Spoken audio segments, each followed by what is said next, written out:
Today we're going to look at formulas. Formulas are equations that have more than one variable. We already know how to solve equations. We've done that with linear equations. What we do with a formula often is we solve it for a variable. So we're going to solve formulas for I'm going to say particular variable, because a formula often has more than one. Sometimes what we say is we'll isolate the variable in question. And I think this will be a little clearer as we do an example. So let's start with the perimeter of a circle.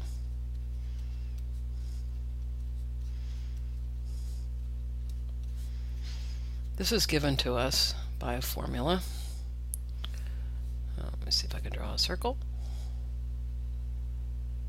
Oh, technology is a wonderful thing. So I have a circle and it has a center.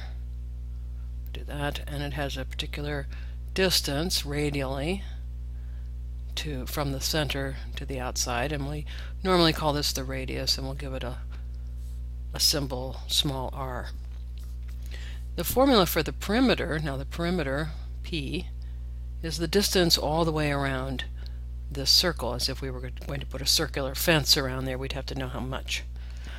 So the formula we get is P, the perimeter of the circle, is equal to 2 pi, 2 times pi, times the radius, r. Now remember, pi is just a number, so 2 times pi is essentially just a number. So let's solve for r. Perhaps we know the perimeter. We want to know what radius is associated with that. So I'm going to, this tends to want to make little circles. I'm going to say P is equal to 2 pi r. I know I want to solve for r. R is the thing that I want to know about. So I ask myself, well, what am I doing to r? If I knew a value for r, I would put it in here, right? And then what would I do? Once I put a value for r, well, I'd multiply it by pi and times 2, or multiply it by this number 2 times pi. So since r is what I want and I don't have it, I'm going to isolate it by doing basically the opposite. Instead of multiplying by 2 pi, I'm going to divide both sides by 2 pi. I'll do that in a different color. So I'm going to divide this side by 2 pi, the right-hand side, and I'm also going to divide the left-hand side by 2 pi. Because it's an equation, I can do the same thing to both sides. Well, this gives me, on the right-hand side, 2 pi divided by 2 pi times r, right? And it's really r over 1. I'm going to write that in here, because you'll notice that if I were to multiply these two equations, I get 2 times pi times r, which is exactly what I have in the numerator, right? And then in the denominator, so this is that numerator, and in the denominator I have 2 times pi times 1, which certainly gives me 2 pi. All right, so that all looks good. Normally we wouldn't, just erase this, we wouldn't put that over 1, but we could. But you'll notice that I'm really multiplying by the number 1, because 2 pi over 2 pi is just 1. So this right-hand side, by dividing by 2 pi, just gives me r, which is exactly what I was looking for, and it equals p over 2 pi. Now since r was what I was looking for, we tend to write it on the left-hand side, so I just swap these two around, and we're done. Let's try another example.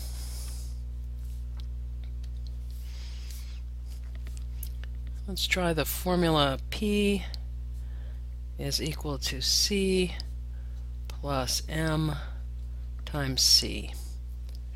Perhaps this is a price after some sort of markup M, some percent markup on the cost, C, of an item. That could be. But it's a formula, and let's say we want to solve for M.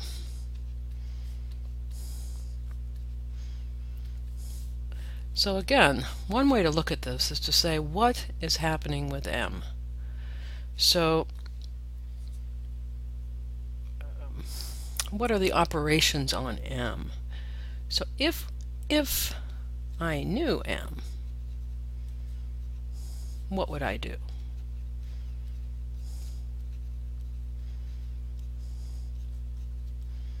Well, I'd multiply it by C, right? Because multiplication comes before addition.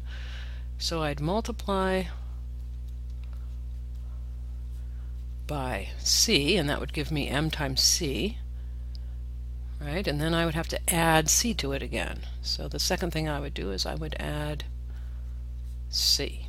So those are the two things I'm doing. The first, multiply by C. If I knew M, say M was 5 and C was 2, I'd say, all right, 5 times 2 is 10. I'd do that first, right? And then I'd add the 2 at the end and say, oh, P is 12. But I don't have any of that. I just have letters representing that. To isolate M, since M was the thing in question, what would I do? Sort of, it's like, what am I doing to M, right? I'm multiplying it by C, and then I'm adding C to it. To isolate it, I'm going to do just the reverse. I'm actually going to go I'm going to start with this adding C and go to multiplying by C, except I'm going to go in reverse order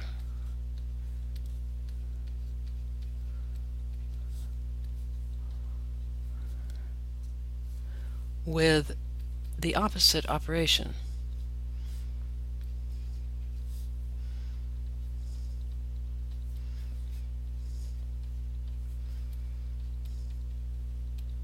Okay, so let's see how that looks.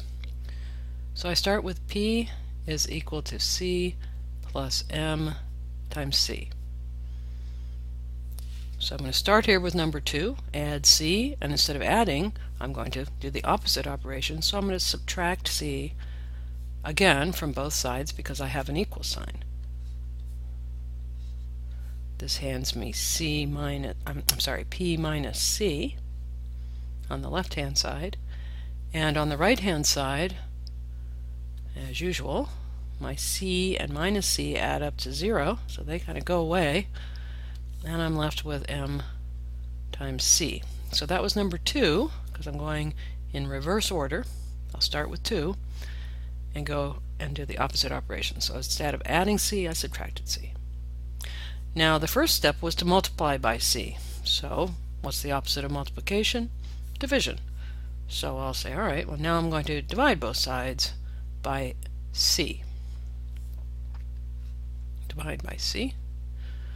Remember, on the right-hand side, if I have M times C over C, these C's cancel, and I'm left with just M, which is what I wanted in the first place. So really what I have right here is my final solution, right? And I would write it as M is equal to P minus C all divided by C. That's my final answer.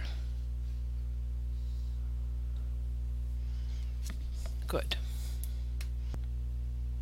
Now one thing that makes this work is the fact that I have everything basically in terms of terms. Alright, so let's see another example where this might in some ways break down. I have A is equal to 1/2 A plus B.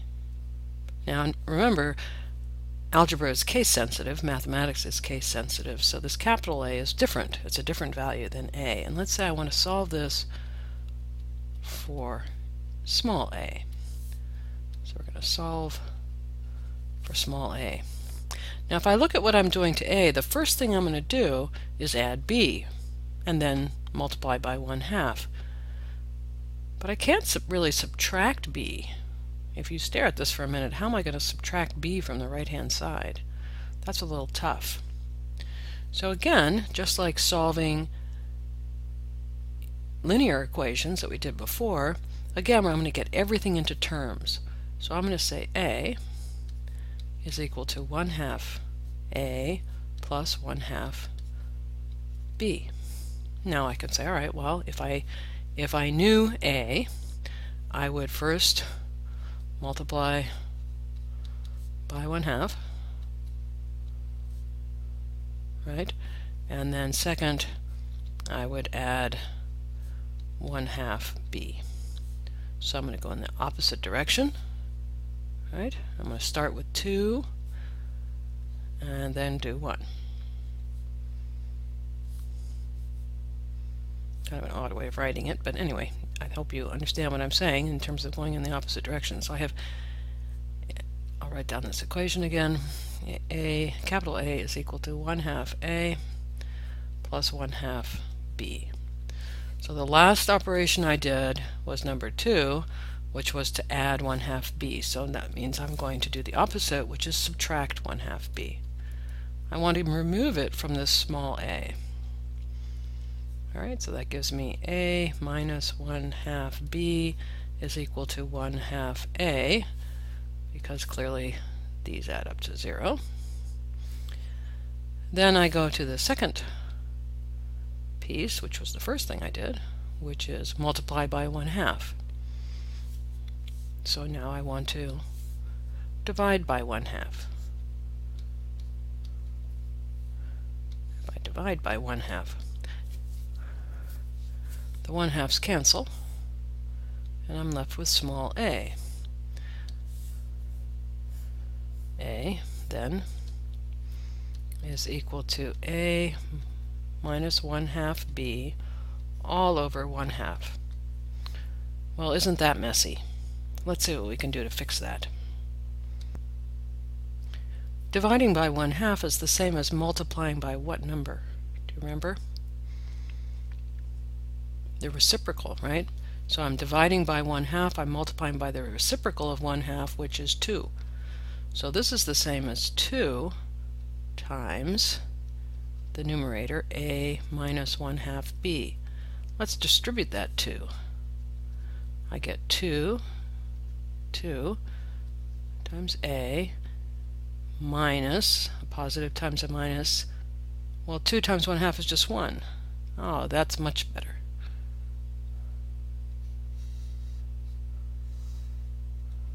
Great. Let's look at this problem one more time. Again, I want everything in terms, but perhaps there's another way of going about it. I can do the same thing to both sides.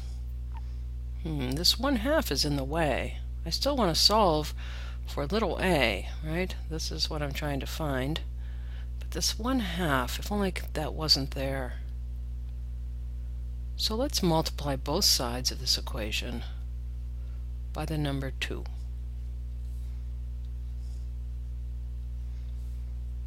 The reciprocal of 1/2.